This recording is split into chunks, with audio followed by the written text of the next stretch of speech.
Hey, welcome back to Broke Overland. My name is Chad, and today we're going to be working on these seams.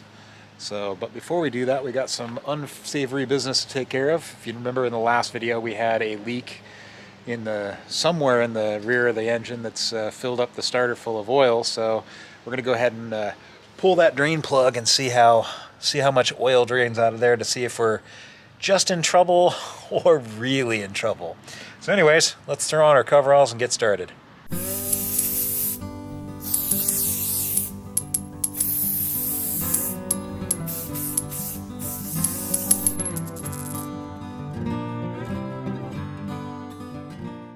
So we're going to take the drain plug out from its holder, or from the actual drain plug, and we're going to put it in the holder for now.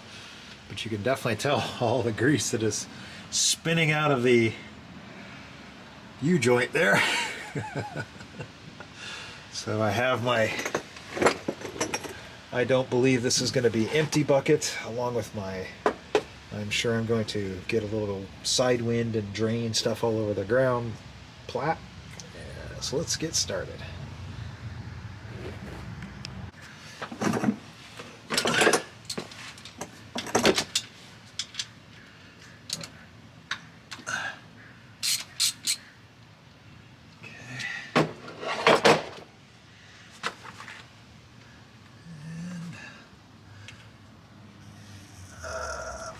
Oh yeah. Oh yeah, that's not good. Yep, that's in the not good category. So we're going to take a cue from Vice Grip Garage and do the right thing and put that bell housing drain plug back in and just forget we ever saw that. So we'll get to work on those seams. Just kidding. We're going to actually get some quotes on rear main seal. Oh, that's cool. All right, well, here's the game plan. So for those seams, we're going to use some Aviation L channel. It's going to give us the ability to just use some of these D-rings, little clippy things. They just lock in wherever you put them. And then when they're not in use, just take them back out. And then we can actually push in some rubber, just like that, in there to cover them up when we're not using them. Let's just get it started. Throw it on the truck. Quit talking.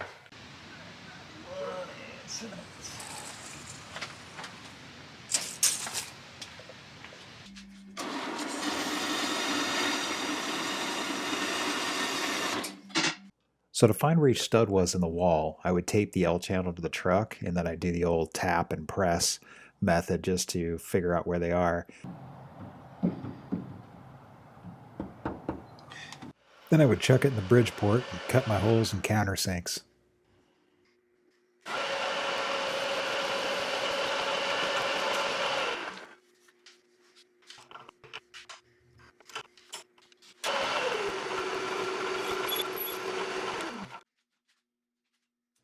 And for those pieces that weren't long enough, I went ahead and milled the ends so they would butt together nice and joined them on the screw.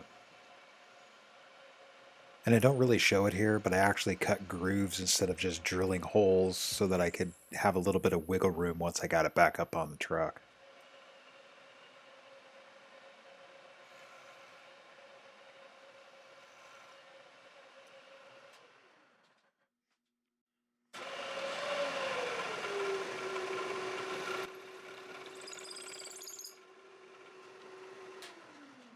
I would tape it back onto the truck, then mark the siding with a centering punch.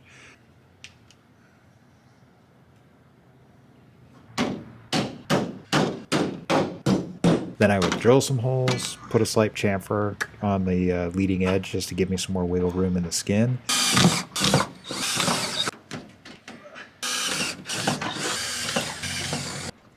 Then I go ahead and tap each hole. Even sped up by 2,000%. This is painful to watch, so I'm going to go ahead and make you sit through it.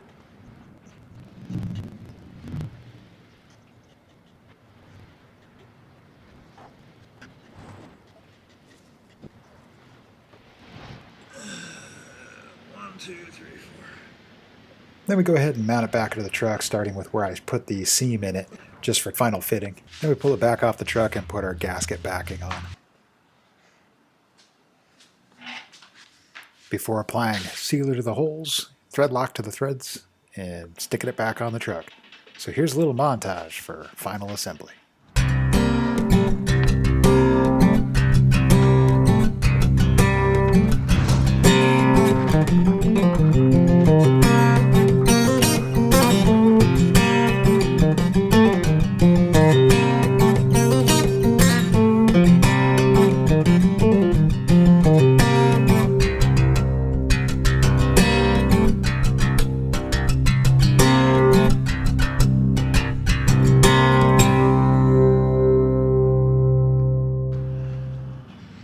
Well, there we go, guys.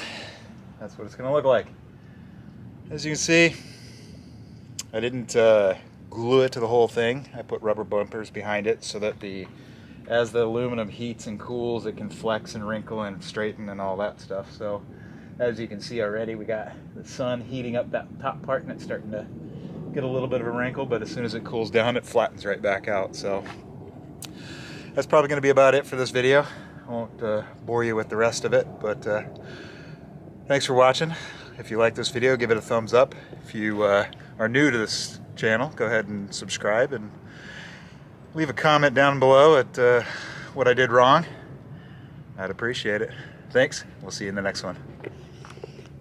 There we go. We'll give you a parting shot of it.